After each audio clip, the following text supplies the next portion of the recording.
меня отводит и говорит: по западке мы там стариков уложили, говорит, быстренько похороните. А брат говорит: уложили или убили? Кто убил? А говорит: откуда я знаю? Не надо было вам Советский Союз разваливать, не надо было на Россию нападать. Мы не нападали, мы не разваливали. Вот мне говорят: молчи, не рассказывай, не говори. Но я вас, вот его, никого не боюсь. Ни вам, ни ему, никому не верю. Но я вас не боюсь. После всего этого, что я здесь пережила, я не боюсь вас. Экспертизу даже снимать не надо, видите?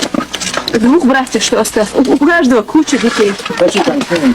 Есть дни, которые навсегда выжжены в память чеченского народа. Есть улицы, где даже ветер шепчет от боли. Есть имена, которые не записаны в учебниках, но живут в сердцах тех, кто выжил. Новые Алды. 5 февраля 2000 года. День, когда дома превратились в пепел, а человеческая жизнь ценилась меньше, чем пустая гильза. Но там среди страха, дыма и криков была женщина, медсестра. По словам жителей, Чадаева Ася, одноклассница, соседка, мать, дочь, просто человек.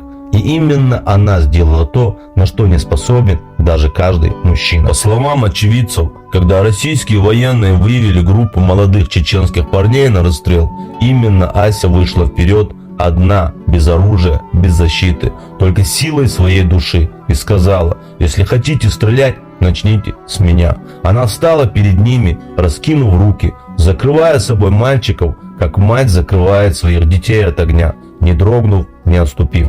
Те, кто видел этот момент, говорят, что именно ее смелость спасла этих парней, что благодаря ей в этот день несколько чеченских парней ушли домой живыми. Она не хотела славы, она просто делала то, что делали наши матеря, сестры и бабушки во все тяжелые времена. Становились щитом, когда мужчины падали, становились светом, когда мир погружался во тьму. И пусть ее имя не вписано в государственные книги, мы вписываем его в свои сердца, потому что иногда один человеческий поступок сильнее 1000 солдатских сапог. Алды – это рана, но Ася – это память о том, что чеченская женщина – это не просто хранительница домашнего очага, это совесть народа, его честь, его последний рубеж. Посвящаю всем чеченским женщинам. Да будет доволен вами Аллах.